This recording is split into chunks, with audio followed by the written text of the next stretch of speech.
Yes, it's closet cleaning time. Oh my God, it's closet cleaning time. I am going to be cleaning out my closet, and that I realized has been pivotal in where I am in life, because I feel as though there's been a death in my own life, meaning the past. So when my father died, not only did he die, my past, I'm more free to go forward. And at the same time, the things that triggered me and hurt me blew up in my face.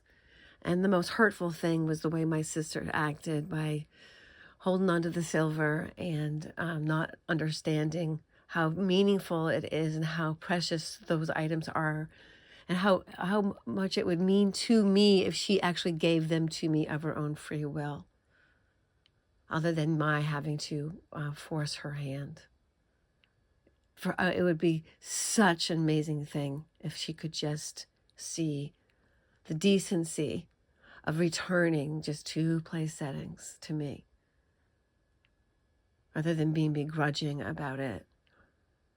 To see the honor in it, to see I honor you as my sister who also polished the silver and heard the stories, rather than the sister who is still in the family dynamic, which is, if I get mom's permission, I get more than my share if I get mom's permission. That's her modus operandi. And it's like she hasn't grown past that, and I see that.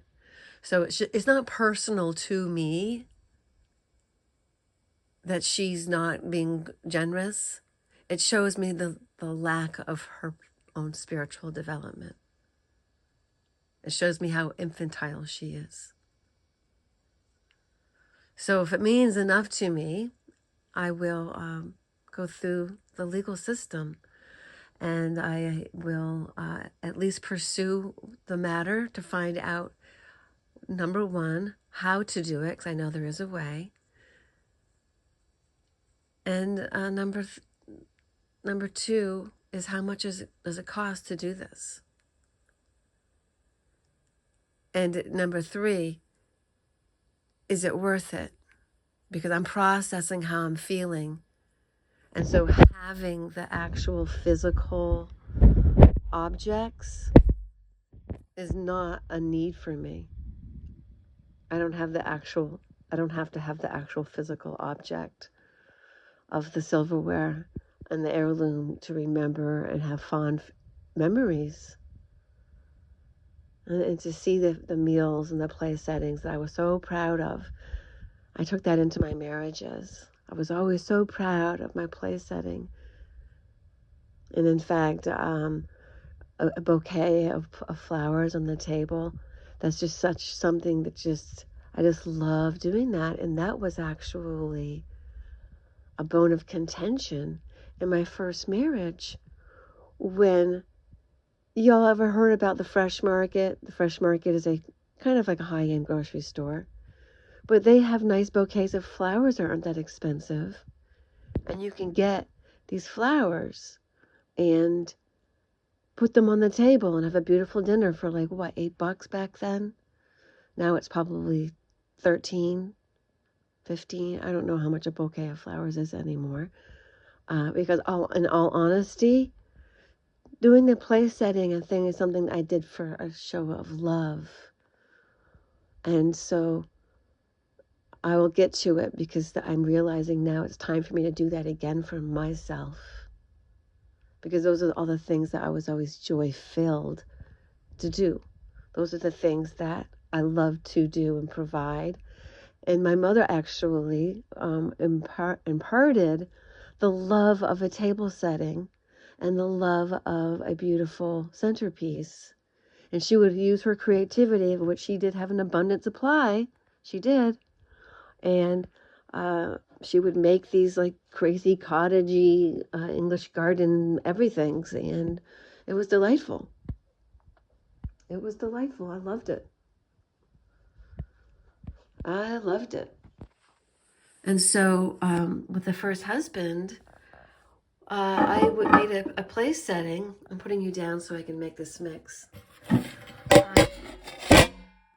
I did a place setting so that when he came home from work, he would have this beautiful place setting so that he would feel loved and cherished. That's how I feel.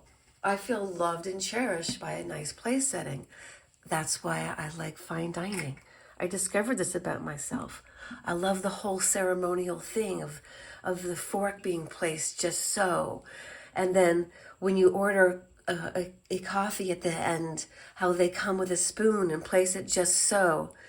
It's just, it's my thing. It is, it really is. The table setting is my thing. And so I'm realizing this, that when I made a beautiful table setting for my husband, the father of my 2 children, and they were infants, they were not infants, but toddlers running around in diapers. My daughter was not yet potty trained, but she was learning. So she would something, like oftentimes just run around butt naked. And we would bring the potty into the play area because she didn't want to miss in on the action. Anyway, so I made this beautiful place setting.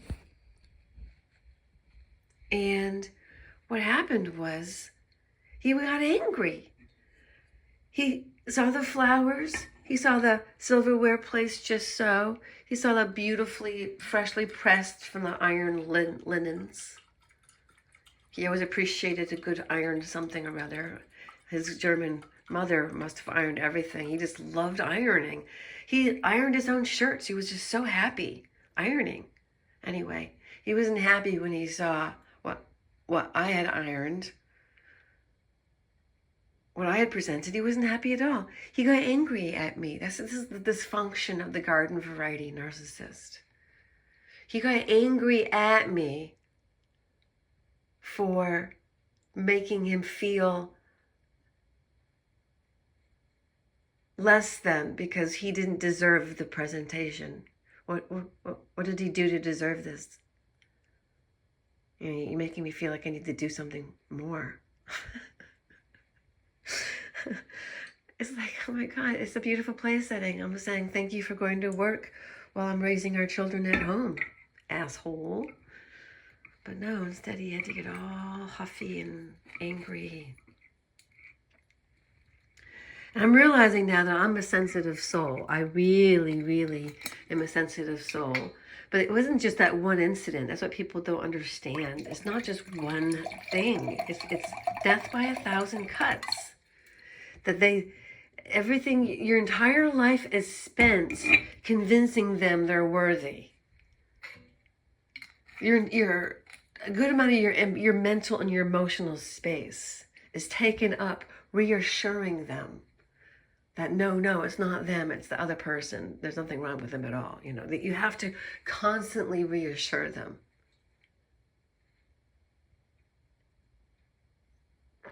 I just had some water. Well, it feels like it's constantly, but that is using an absolute statement. So let me put it to you this way. You don't have enough mental, emotional space for yourself because this person is taking up enough for more than one person. They're taking up more of the emotional space than even 2 people. It's like they've created this third creature that doesn't even exist, that you don't even know about. So it's like 4 people. It's you, him, the marriage, and then his ideas in his head. So it's very, very difficult dealing with this sort of person who doesn't have the self-actualizing capacity in their mind to ask themselves, he wouldn't stop being angry. I'm like, can you stop being angry? Are you going to come home this angry over flowers on the table? Do you think is work really that hard, honey? I suggested him, well, why don't you go to the gym rather than coming home and work out your aggression there? Really? You have to... And then that makes him mad. And I'm like, okay. So I'm supposed to always be okay with you being affronted by anything I could possibly do that would make you feel inferior, and making a beautiful place setting and putting flowers on the table is something you can get angry at me about? Think about it, people. Think about it. That is what it's like being with a narcissistic partner. And then they'll stick to that like a crab on a chicken neck on the end of a string under a wharf. Oh yeah. Oh yeah, they will. They'll hold on tight. That's one thing a narcissist is stubborn with their opinions. They are always right. That's one thing that's constant. According to them. Oh, he had every right to be mad at me. Because didn't he realize I made him feel bad? I needed to apologize. I'm sorry I made you feel bad by making a beautiful presentation and putting flowers on the table. And it reminded you of your own lack of self-value, which frustrated me to no end because I wanted him to have self-confidence, which is how come I fell for husband number 2. He had enough confidence for 5 people. I am so serious. Okay, so now we're back here. I'm going to be making the tea. So what I do is I filter my water. I add the minerals. Hi, you can see me. And then this right here is how I make it. And this is my little think station. Yeah, we have all kinds of things we're going to talk about. One of the things that I learned is that all those mental mind patterns and programs, Jerry Marzinsky noticed that there are 23 different patterns running. And one of them is the I'm not good enough pattern, so that you get almost analysis paralysis with anything you want to do rather than just starting it. Well, I tell you what, I'm learning about that now, and I'm learning how to actually get something going on, and that's what brings me to my next video subject, which is gonna be doobie doobie doo. So it's about how when you're a narcissist, child of a narcissist, excuse me, you actually get to a place where you're recovering, and the best place and the way to do that is solo. I call it scenic overlook, loving opportunity to really fly your kite high, your own kite, to be yourself completely and unadulterated. And to do that, you undo before you doobie doobie do. So you undo what was done, and it's all mental because it's the mind. So we think, and then we either do or not do, and then we be or like stalemate or something. So there's think and then act, which would actually be doing, thinking about doing, and then being in it. So I'm in a place of, all right, what I'm going to do is, I'm going to put you down here. I am going to do this. That's what, this is a work in progress. I'm a work in progress. I have a whole manual I'm doing, which is for the narc abuse escapee. But really, it's for anybody who's coming into their own after having been subjugated and subjected to the harsh reality that somebody else is presenting to you rather than the one that you could create yourself. So it's a parent that derides you verbally, says mean things to you, and also the way they treat you. And it could be the lack of attention, the lack of actual acknowledgement. And the 3 A's in a real relationship are attention, affection, and acknowledgement. And I didn't get those 3 things. And that then that lack became the measurement because of my love-starvedness. That lack became my inability to see that it didn't exist after the love bombing. The narcissist will love bomb you, and then once you're ensnared because you are so love-starved yourself, then once you're completely bonded to them, then the extraction process that they do to you begins. They latch on and they siphon off your energy. And it does happen. A person who's with a narcissistic partner, it's just not the same as their vitality can get siphoned off. They really have to work hard. It worked with my parents because it turned out I think my father was a masochist. I think my mother was sadistic and I think he was masochistic, and he sort of went into little boy dumb in his brain and in his mind, and he took the authoritative position that she paraded around over him, and he became subservient to it. He was the submissive. So, of course, I was attracted to men with bravado, and I was looking for men that were like big, strong, and they can make decisions. So then I got confused about what that looked like, and that came with husband number 3. So 3 is the charm for me to wake up out of the days that there's a man that could actually be able to love a woman that's around anymore. I mean, now that I figured out what love isn't, and I know what love is, love in a relationship includes attention, affection, and acknowledgement. Now I know.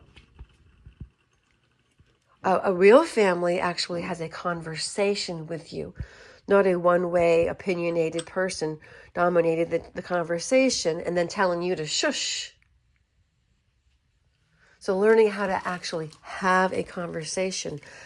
And I noticed in my family during the demise of my parents' health and their subsequent death for my father and imminent for my mom, the inability to have a conversation without it turning into an argument. And yeah, I've had reactive abuse. I've called them bitches and idiots and fucktards and fuck yous. Yeah, I have. Am I proud of it? No. It felt good at the time, though. I'm going to brew my tea for 3 minutes. That's what's happening. You're in the dark. I told you. This is a listening video. I'm utilizing my platform to learn how to develop my voice. Because when you aren't seeing me and you're listening to me, I also am listening more to how I speak. And it helps me then to recognize, oh, I need to do a pause there, come up for air, allow the listener to catch up, and also allow breaks for future edits. If you're constantly talking, it's much harder to make the edits. So, note to anybody who makes their own voice recordings or videos, you have to learn to pace yourself. And that's also true of music. If you've ever performed live in front of people, and I have, I sang at my sister's, the Silver Thief. I sang at her graduation. I have a picture of it somewhere. I was wearing a little white sundress, and I had my acoustic guitar and my guitar strap, and I wrote a song for her class. I wrote it from my mind, and it was, you got to fly your kite, fly it high. Set your sights, set them high. Live your own life. And that's not all the lyrics, but the idea is to keep your eye on the sky of your own life. And I'm realizing now, and that's looking back to the beginning of this video, is that, becoming to terms with what happened to you is one thing. And they go, okay, where's the silver lining? So even though the silver thief has the silverware, I'm aware of the silver lining. Isn't that cool? Cheers, folks. My tea's almost ready. Cheers to that. Isn't that a wonderful turnaround? Yes. The silver lining is I see how much I've grown. I see what's valuable to me. And I see why it was precious and meaningful to me. And that maybe now my self-nurturing will be to supply for myself that which was rejected by one husband and never allowed with the third partner who I was with for 10 years because he would never sit down. His sickness is that he had the au contraire and he wouldn't come and sit down. I couldn't get him to sit down. And that was for 10 years. And I have to learn how to sit down myself and how to make a place setting myself. So here's my tea. And this has been Kat's Chats. I hope you enjoyed. We will expand upon that later. This is a good stopping point. I hope you've had a wonderful morning or whatever time of the day or night it is for you. More later, much love.